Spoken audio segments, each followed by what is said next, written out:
Don José. Buenos días, Fernando. Buenos días a toda nuestra audiencia. Oiga, no hay la menor duda que el 23 de octubre es un día triste. Fíjese que las cosas de la vida, el día anterior ya hemos pasado una elección, domingo 22, sobre la ampliación del Canal de Panamá. Conocíamos los resultados en la mañana y en la tarde. Se da este terrible accidente que consternó a toda la nación. Recuerdo, o sea, los que mueren solo mueren cuando realmente los Se les olvida. Y el transporte sigue siendo un tema a resolver. Pero Fernando, hoy es miércoles. Y como todos los miércoles la gente espera su palabra con respecto a una cosa importante, la lotería. 1, 3 y 4. Y arrópense con el 8. 1, 3. Usted sabe que estos son los números que a la gente le gusta, ¿no? 1, 3 y de cerquita. 4. 48. 1, 3, 4. Y Mayín cumpleaños hoy. Sí, 84. Así que el 48 al revés. Bueno, Mayín Correa cumpleaños. Mayín Correa, bueno, un saludo cordial a Mayín. Mayín es asta y bandera de sus ideas. Eso es. Con eso la defino bien, no sé. Además, en esa edad se ve regia. Sí, hombre. Y se escucha súper regia. La capacidad, la fuerza con que Mayín habla en la asamblea, diputada ahora, para que usted vea. ¿Se acuerda que le estaba hablando cómo cambió el mundo? Antes de los 84 años uno era nada. Ahora las mujeres a los 84 años se ven regias. Hace unos días cumplió otra mujer regia, Susana Richard de Torrijos, viuda de Torrijos. Doña Susana también, ¿a los qué? ¿95, 96 años? 95 años cumplió. 95 años. Usa tacones, toma batido de papaya y toma chocolate. Yo por las dudas, yo siempre tomo, me gusta la papaya y me gusta el chocolate. No uso tacones, obviamente. Pero doña Susana también se ve regia. Además, es una mujer, este tipo de mujeres, Mayín, Susana, son mujeres en las que uno le tiene que sentir, son como tesoros nacionales, vamos a ponérselo así. Y hablar mal de ellas es como matar a un ruiseñor. ¿Usted vio la película esa? Usted no habla de esas. A esas mujeres solo usted le puede dar respeto, cariño.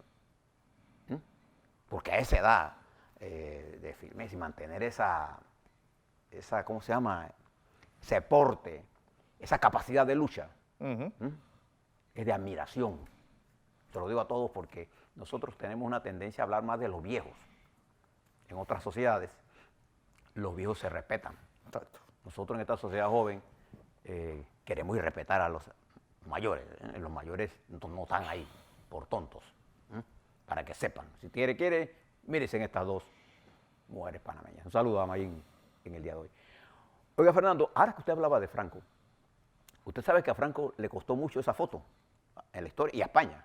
Y a España. Por la vinculación que se hizo de España al eje, sobre todo a los alemanes. Y esto provocó un aislamiento de España que sería resuelto por allá por los años 50 cuando el presidente Eisenhower visita España y ya la incorpora al mundo internacional y ahí comienza, digamos, España vivió una hambruna muy grande. La posguerra fue terrible. Hambruna. Y un bloqueo también. Sí, y después Franco recuperó a España, la incorporó al mundo y ya... Bueno, cuando mete a Mariano Rubio como ministro de Industria y mete a estos tecnócratas a manejar todo lo que... Los Opus Dei que de verdad son Opus Dei de verdad, inteligentes. Dejaron a España siendo la 9ª economía industrial del mundo. No lo que tenemos, lo que decían que tenemos aquí, no. Eso eran verdaderos Opus Dei. Bueno, Francisco Franco va a ser trasladado mañana. Mañana. Sus restos. Va a ser trasladado. Ahí está ese encuentro de Endaya. Esa foto le pesó a Franco y a España enormemente. Bien, ahora vamos a algunas cosas que le quiero contar antes de hacerle un análisis de fondo de lo que está ocurriendo entre Chile y Ecuador y las consecuencias de eso para nosotros aquí. ¿Cómo debemos mirar las cosas? Las cosas complejas no se deben mirar con simplismo ni con bandería de que la derecha, la izquierda, el medio. ¿No? Vamos a explicarle un poco sobre esto para que usted tenga elementos. Pero fíjese, quizás usted nos recuerda, pero en la administración del presidente Varela, nosotros fuimos incluidos, nos aliamos a la lucha anti-Daesh. Contra el ISIS. Sí. ¿Se acuerdan? ¿Pero saben eso? Bien, si lo quiere recordar, hay una columna que aparece hoy en el periódico La Prensa del doctor Alfonso Illueca, se titula La ofensiva turca en Siria Daesh.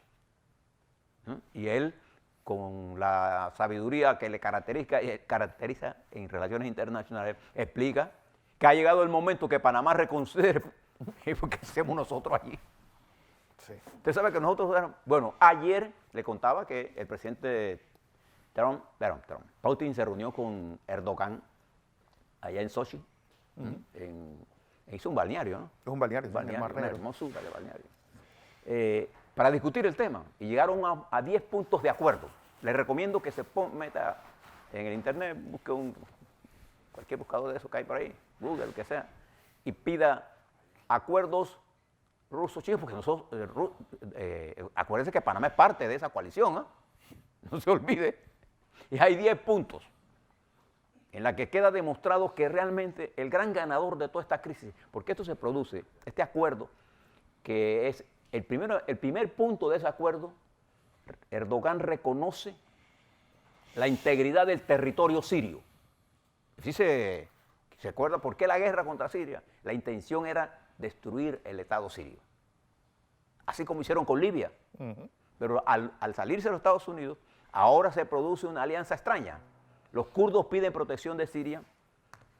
El presidente Putin logra un acuerdo con Erdogan, cuyo primer punto es la integridad territorial de Siria, para protegerlo de la incursión que está haciendo Turquía adentro. Y ahí hay 9 puntos más en la que va a haber patrullas conjuntas, etc. Y Putin está llenando el vacío que dejó los Estados Unidos. Su aliado más estratégico en el área. Claro. Es más, no solamente el único aliado estratégico de Estados Unidos, sino por mucho tiempo el único aliado que tenía Israel dentro de países islámicos. ¿Por qué yo le cuento esto? Primero porque somos parte de esa coalición. Sí. Y ya veremos cómo reacciona. Podríamos mandar a Picuiro, a Betancur y a todos estos aguerridos soldados que teníamos. Queremos mandarlos allá. Jugando a fiscales y a soldaditos. Jugando locuras. Bueno, además de eso, esto le da esto obligó al presidente de los Estados Unidos a hacer una reconsideración que yo todavía no entendí qué fue lo que hicieron.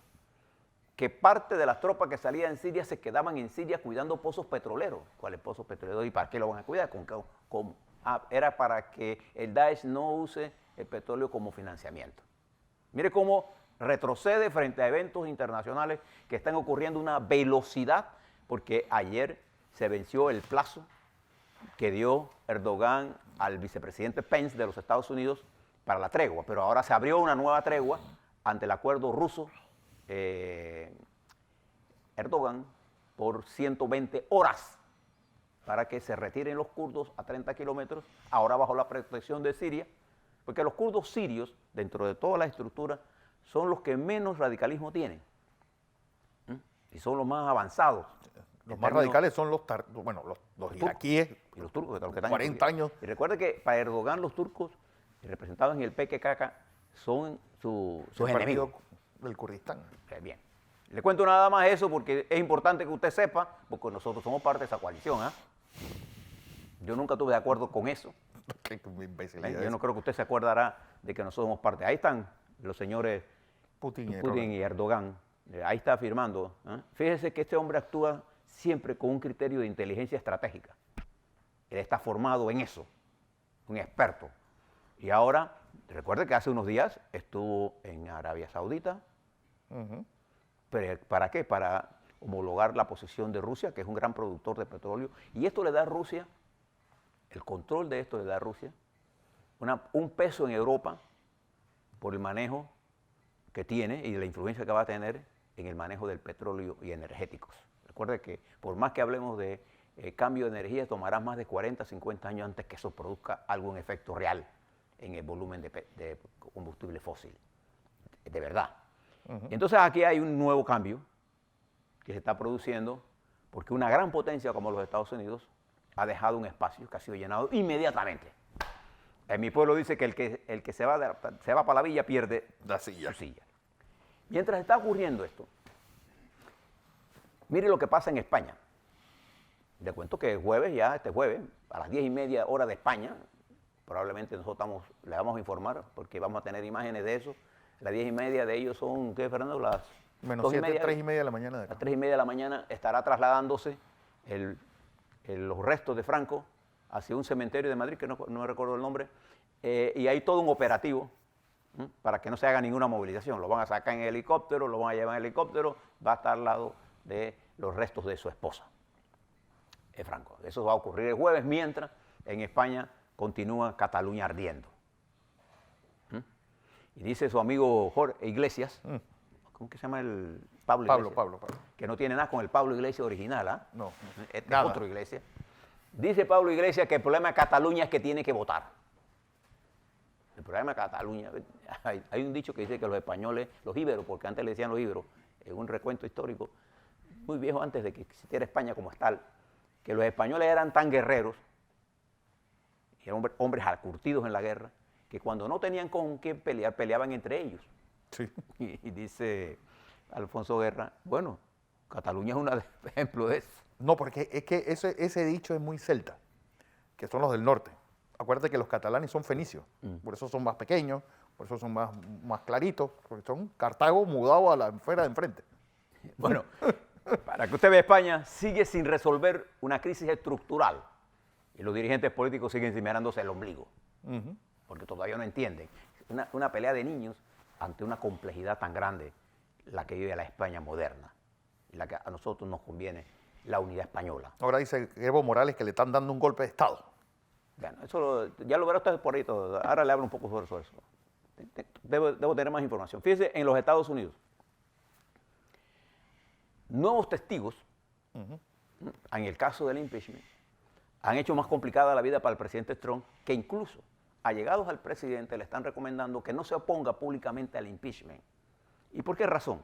Recuerde que este juicio político, que se arranca en la Cámara de Representantes, tiene poca probabilidad de desbancar al presidente, porque tiene que ir al Senado, donde él tiene mayoría y necesita 3/4. 2/3 partes. 2/3, perdón.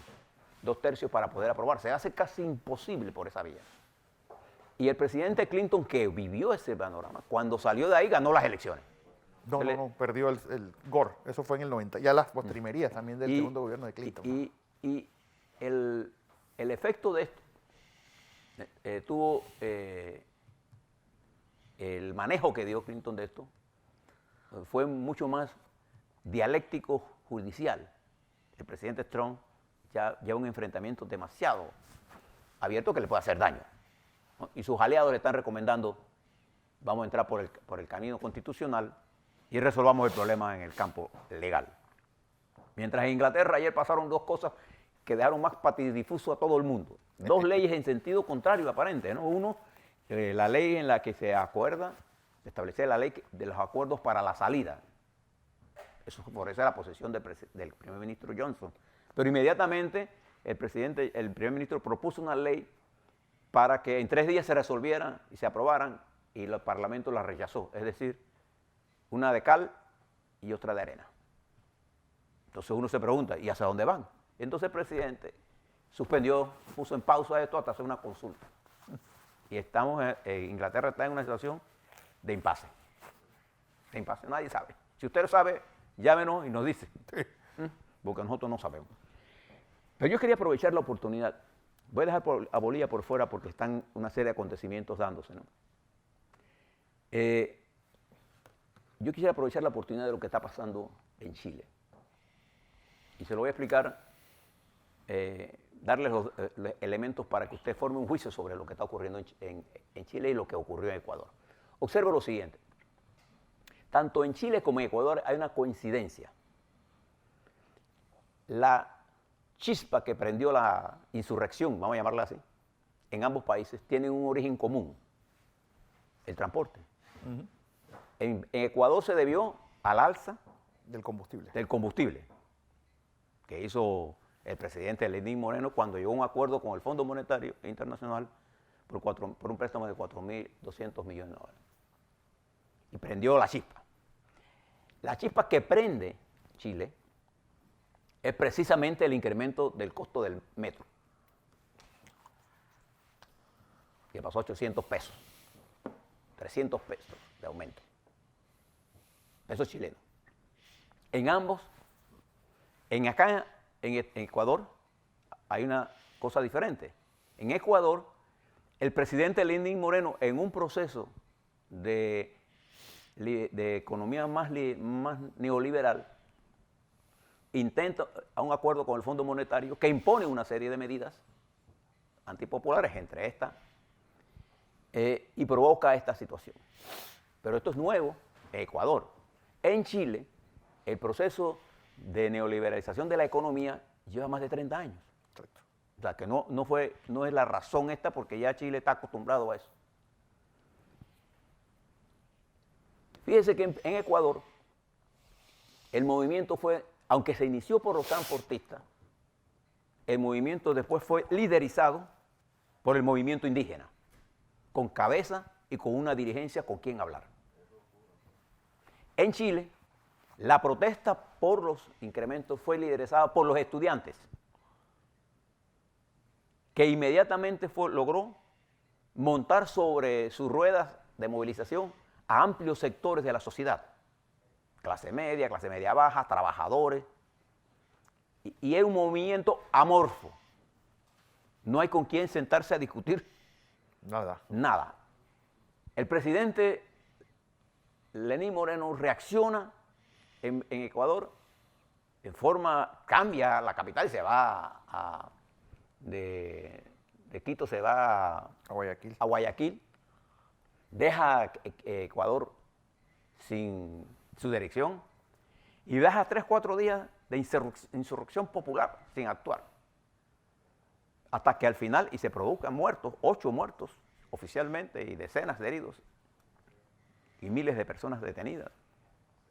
Y después vuelve y logra un acuerdo, primero una reunión con la dirigencia indígena, que era la que estaba al frente. Y esa dirigencia indígena no está controlada por ningún movimiento, ni de ningún partido, ni ningún comunista, nada. Está controlada por los dirigentes indígenas que han tenido, como lo ha señalado varias veces Fernando aquí, una participación política histórica.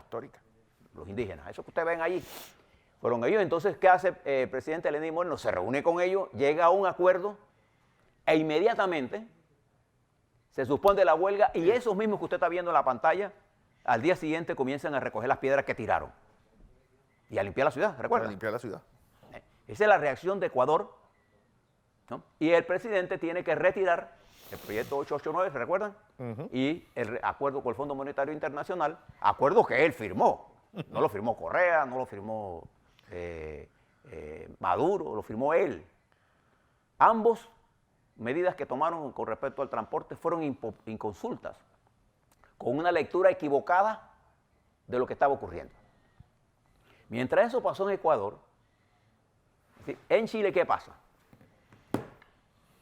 En Chile lo que está ocurriendo en este momento es que, como es un movimiento más amplio, un movimiento sin una dirección en la que uno puede sentar, vamos a hablar con los indígenas, vamos a hablar con los trabajadores, no. Entonces el presidente comete algunos errores. Primero, decir que estamos en estado de guerra. Después comienza a cambiar el discurso.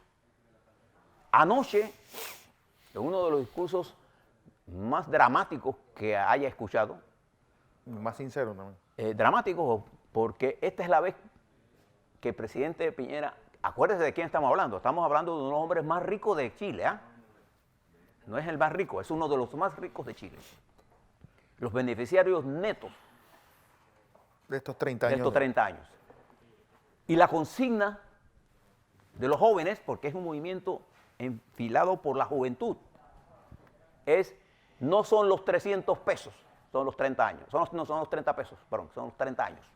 Fíjense cómo cambian y qué es lo que dice el presidente Piñera anoche. Primero pide perdón. Un gesto inusitado, porque los políticos no saben pedir perdón. Una de las palabras más importantes en la vida es pedir perdón. Usted sabe que hay gente que pelea y solo bastaría que le pidiera usted perdón a su esposa, a su hermana, a su papá, o padre pidiéndole a los hijos. Esa palabra la usamos muy pocos. Hay que ser muy valiente para utilizar esa palabra. No, el presidente Piñera, en su calidad de presidente, y en su calidad incluso de uno de los representantes más altos de la oligarquía financiera chilena, pide perdón al pueblo de Chile por no haber hecho la lectura correcta. Escuche, panameño, lo que le estoy diciendo, ¿eh? Y propone ahora sí una serie de medidas concretas para resolver la crisis. ¿Cuáles son esas medidas? Porque hay 6 pilares que explican la crisis chilena. Uno, el sistema de pensiones que estableció Pinochet, que privatizó las pensiones y que comenzó a degradarse las pensiones. El promedio, el 80% de la población jubilada de Chile recibe pensiones por debajo del salario mínimo. Y las grandes ganadoras del sistema de privatización de las pensiones en Chile han sido las empresas administradoras de los fondos de pensión, que lo han utilizado para hacer grandes negocios. Y el gran afectado ha sido los pensionados. Claro. Porque los pensionados en nuestros países se han convertido en los nuevos pobres, igual que en Panamá. Ojo con lo que estoy diciendo. Otro de los problemas es la salud. En Chile la salud fue privatizada, al punto de que hay 2 sistemas. Un sistema público, uno que se conoce como el FONASE, en el cual está afiliado el 80%, que es el sistema público de atención, pero donde no hay hospitales, donde no hay medicinas y donde no hay médicos. Y hay otro, el privado, que tiene de todo. Fíjese, esta es una deuda de este proceso. Por otro lado, se privatizó el agua en Chile, ¿se recuerdan? Es el único país que tiene el agua privatizada. Toda el agua está privatizada en Chile. Y hay un sistema que impide la movilidad social en Chile. Entonces el presidente Piñera, frente a estas realidades, que también son realidades en Ecuador, pero con menos magnitud, propone un conjunto de hechos que tienen un costo aproximado de 1.200 millones de dólares. Entre ellas, ¿cuáles cosas? Bueno, aumentar en 20% las pensiones. Eso es casi nada, pero es algo. Hombre, una quinta parte que suba. Pero para las pensiones, acuérdense que el salario mínimo es $480. El 70% de los chilenos gana $770 o menos. Yo creo que pero en general. Eso te lo dice todo. Bien. Y propone, además de eso, que aquellos que ganen, que el salario mínimo llegue a 480 ahora, y que quienes estén por debajo de 480 millones, el Estado ponga la plata para que todos tengan 480 el salario mínimo. En Panamá tenemos salario mínimo, pero una gran mayoría de los trabajadores panameños, que 680, algo por ahí, casi $700. Salario mínimo. No le preste mucha atención a las cifras, ahora se las doy más exactas. El Estado propone, Piñera propuso anoche el presidente, que si alguien no llegaba a los 480, el Estado lo pondría. Y para ello, establece un impuesto a la renta neta de mayor de 8 millones de pesos de 40%. También propone la eliminación del 9.2% de la luz que venía para este semestre. La elimina. Y hace un mecanismo de ajuste automático que va a tener un costo. Y propone un sistema de las medicinas, pero no se atreve a hacer lo que tiene que hacer, que es enfrentar las farmacéuticas. Sí, el oligopolio que hay. Pero constituye un conjunto de propuestas. Y él invita a los partidos políticos, pero deja de invitar a uno de los partidos. Y entonces los partidos nos van.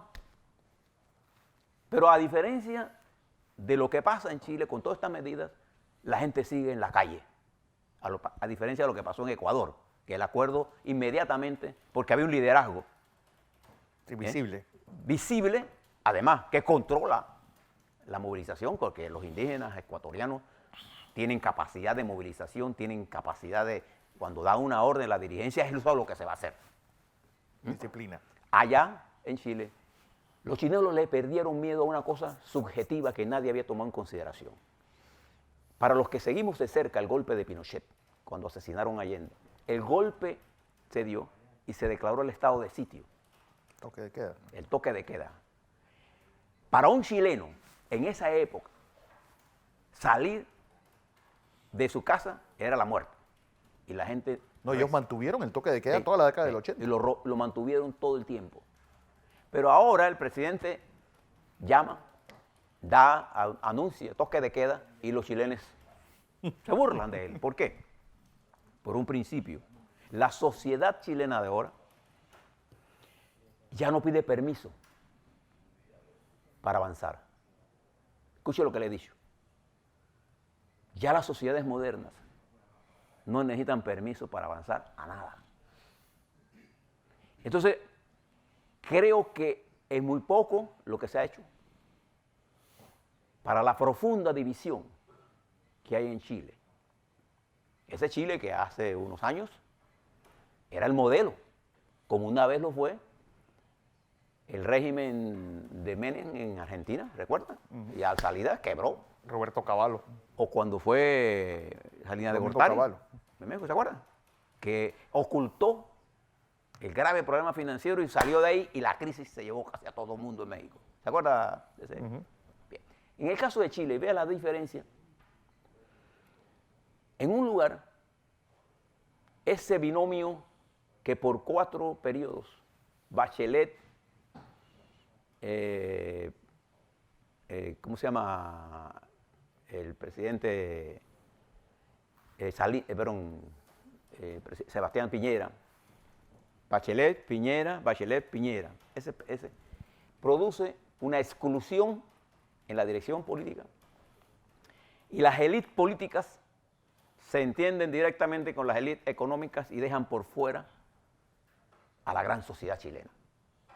Entonces los jóvenes, que tienen 30 años, que la dictadura Pinochet ni va ni le viene, viven bajo la circunstancia de que para un joven Chile comprar un apartamento a los precios que tiene es casi imposible por los salarios que tiene. Entonces hay problemas de fondo en la sociedad chilena. Pero lo más importante es que en la sociedad chilena la estructura política que se enriqueció por toda la historia política de Chile, en todos sus periodos, aún en medio de la crueldad de la dictadura, los partidos, tanto de derecha como de izquierda, tuvieron la capacidad de ponerse de acuerdo para sacar a Pinochet. Pero la constitución actual de Chile sigue siendo esencialmente pinochetista. Ese es el problema que hay. Y hay una juventud que no ha ido a votación, que se siente excluida y que no pide permiso. Parecido está en Ecuador. Entonces, puede que los presidentes crean que pueden jugar con esto, pero hay una especie de contagio social. Y le explico esto porque yo quiero hablarle ahora sobre lo que está pasando en Panamá. Tenga todo esto en la mente y fíjese cómo estamos nosotros actuando. A la vuelta vamos a hablar sobre qué pasa en nuestro país.